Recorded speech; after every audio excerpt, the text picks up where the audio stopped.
Jaya, Jaya, Jesus Christo.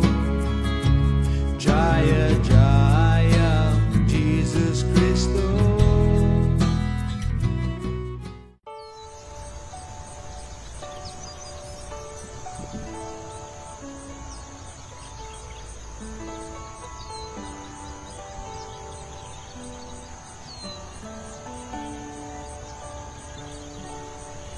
Jesus Christ.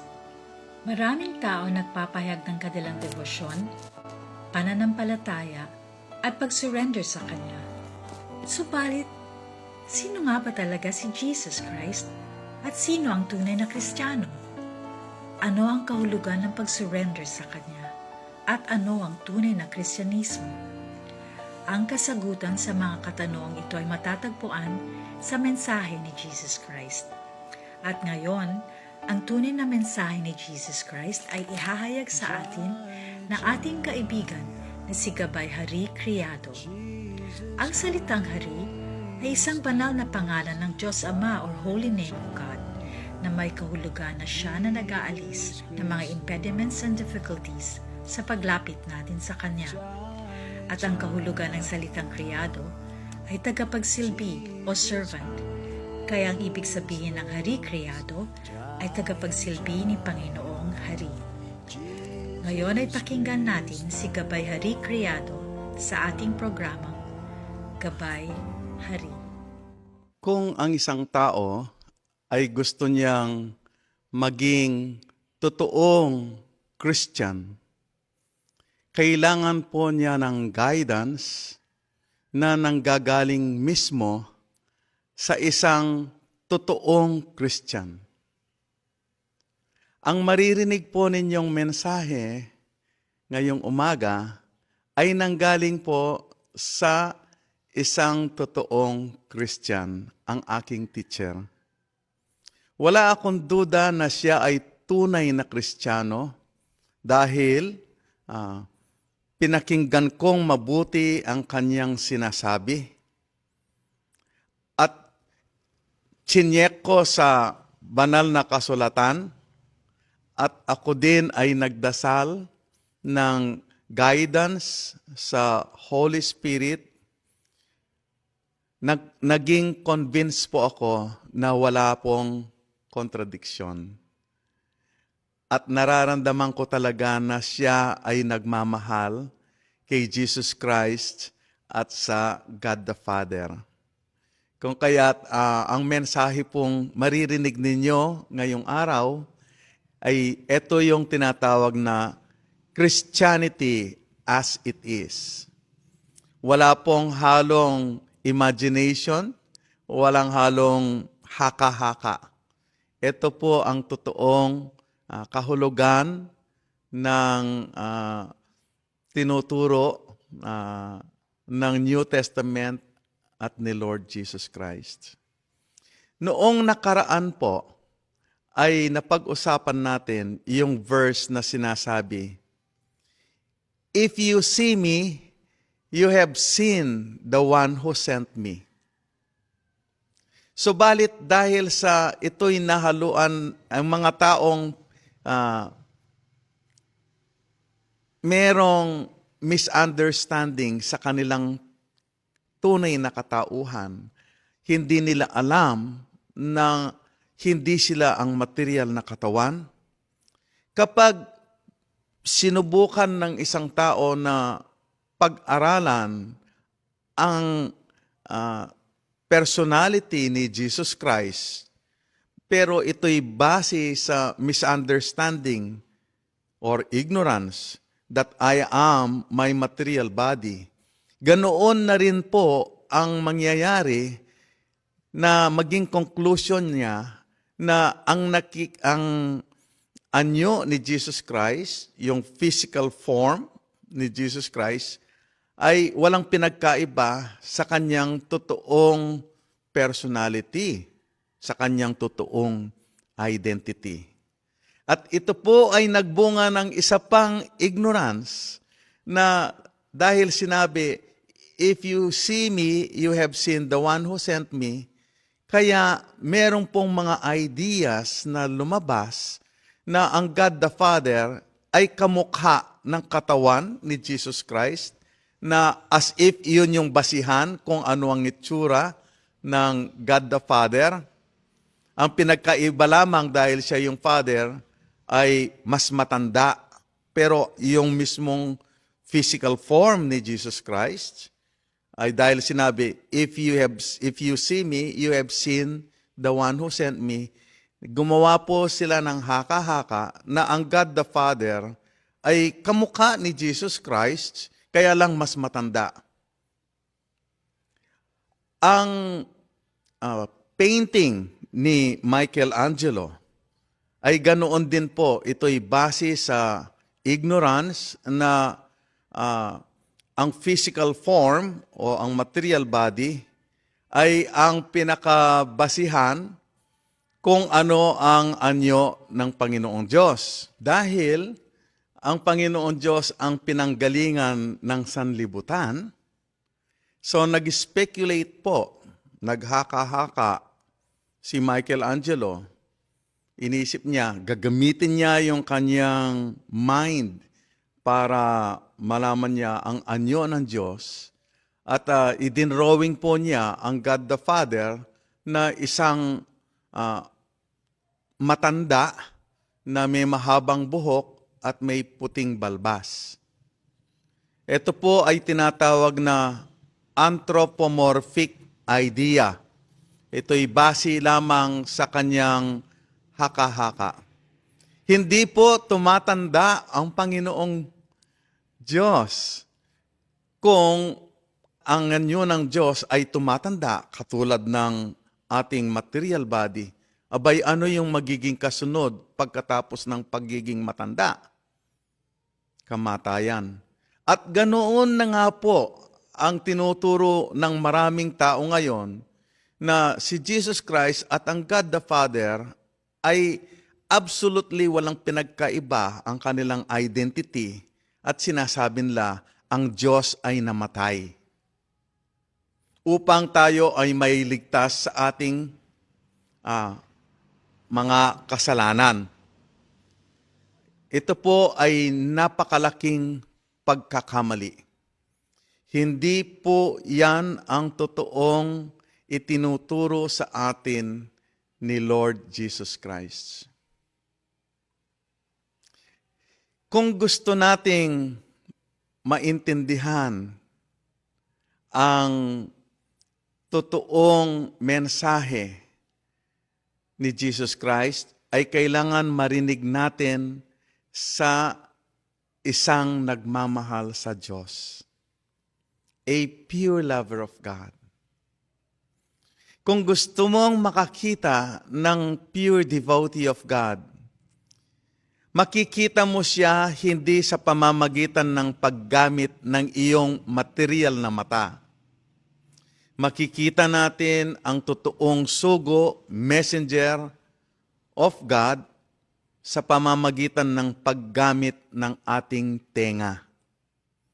Pakinggan po kung ano ang tinuturo niya at i-check kung ito'y in harmony, naaayon sa banal na kasulatan, at humingi rin po tayo ng guidance sa Lord within the heart o tinatawag na Holy Spirit. Sa Holy Bible ay sinabi rin po ni Jesus Christ na sa John chapter 5 verse 37,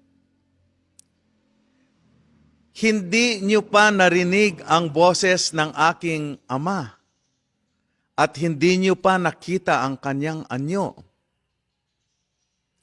Ito po ay direktang pagsasabi na ang idea na si Jesus Christ na mismo ang God the Father, ito'y sinasabi ni Jesus Christ sa oras na yon, naririnig po nila ang boses ni Jesus.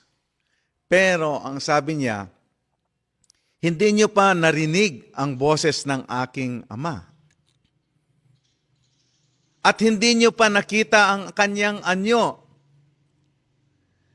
Kaya po ang idea na ang God the Father ay parang older version, yung matandang version lamang ng physical form ni Lord Jesus Christ ay hindi katanggap-tanggap. Ito'y produkto lamang ng imahinasyon ng isang tao. Sa pamamagitan lamang po kasi ng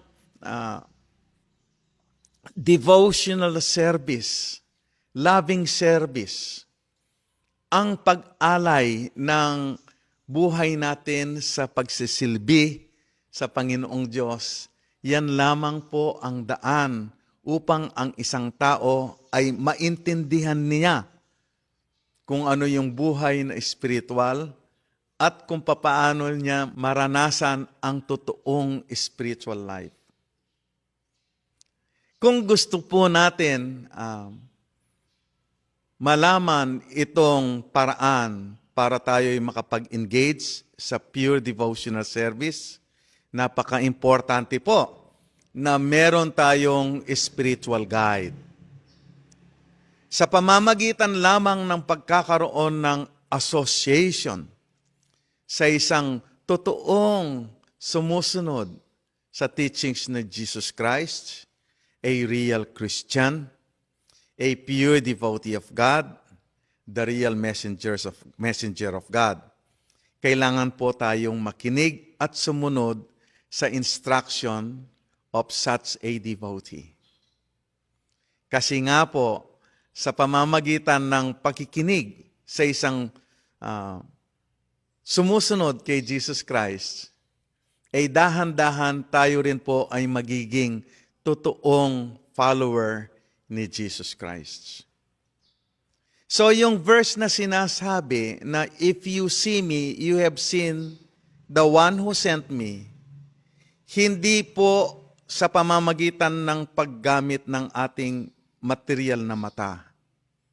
Subalit, kung ang isang tao ay nakakita ng devotee of God, kung titignan niya ang mata ng devotee na yon, ay makikita niya rin na this devotee is loving God.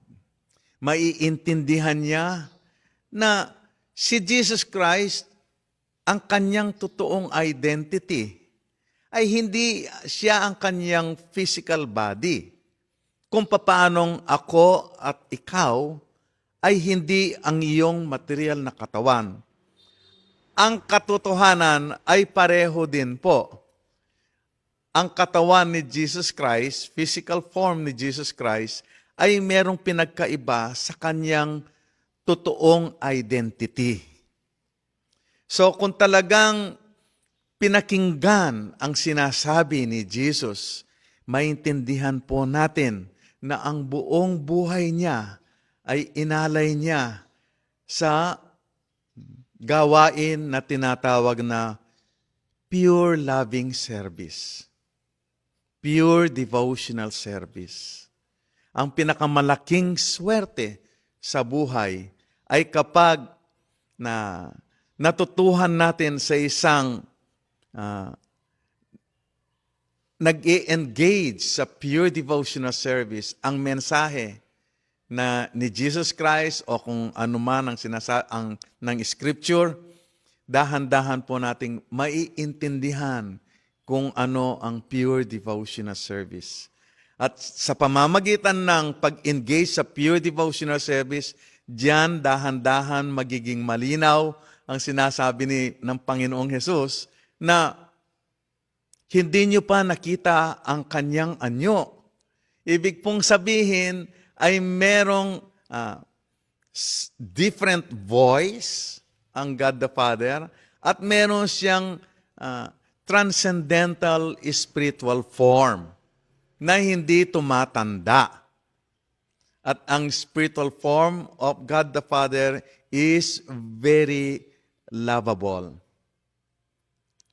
Maintindihan po natin yan dahil sa pagsunod, kung susundin natin ang tinatawag na the path of devotional service, then maintindihan natin, ma-appreciate natin yung totoong identity ni Jesus Christ, that His entire being is full of love to the person who sent Him in this world. Ang kanyang buong pag-iisip, ang kanyang buong puso ay punong-puno ng pagmamahal sa God the Father. At dahil dito, kung kikilalanin natin si Jesus Christ o ang devotee ng Panginoong Diyos sa pamamagitan ng paggamit ng ating tenga, then maintindihan natin ang existence of the person He loved. Kaya nga po tinatawag silang, they are like windows of the spiritual world. Kung totoo nating na-appreciate, na-recognize who the devotee is, then you will also see the person that he is loving. Makikita din natin ang kanilang pagmamahalan. Ang isang bata na hindi pa niya nakita ang kanyang ama, na nasa nasa ibang lugar, magkakaroon siya ng malakas na conviction na meron siyang ama sa pamamagitan ng pakikinig. Hindi niya nakikita ang kanyang ama dahil nasa ibang lugar, pero sa pamamagitan ng pakikinig, sa nagmamahal sa kanyang ama, ang nanay niya. Because the mother is always talking about her husband, who she loved very much. Kinukwento niya, ang papa mo ganito ang quality ng papa mo, ganito ang itsura ng papa mo, ganito ang kanyang ugali. Then the child becomes convinced, I have a father. And he is like this, he is like this. Base dun sa narration ng kanyang nanay na nagmamahal sa kanyang tatay. Kaya napaka-importante po na magkaroon tayo ng isang spiritual guide na nakakaranas ng pure devotional service.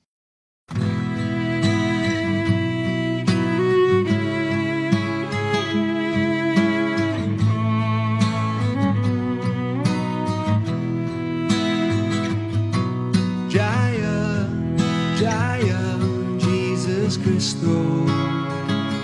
Jaya, Jaya, Jesus Christo.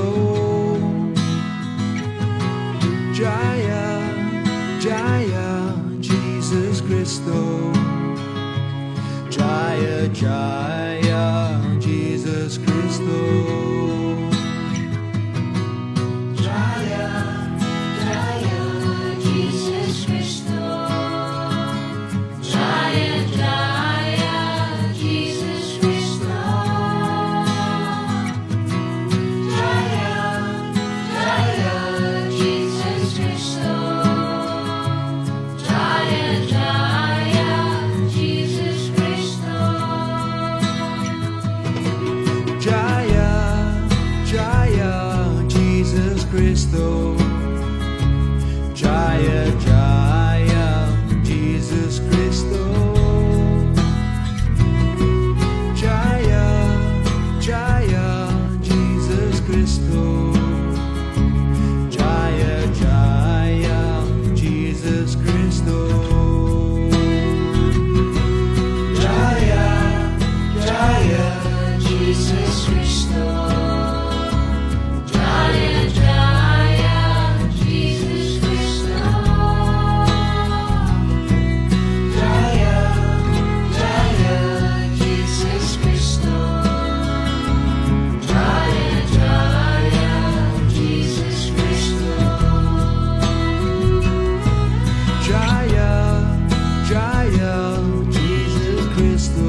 Cristo.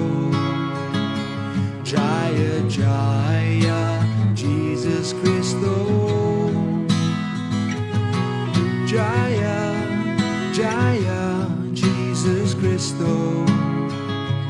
Jaya Jaya Jesus Cristo. Jaya, Jaya, Jesus Christo.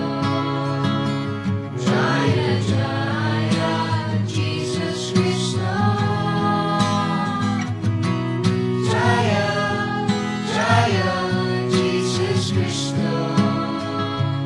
Jaya, Jaya, Jesus Christo. Jaya Jaya Jesus Cristo. Jaya Jaya Jesus Cristo.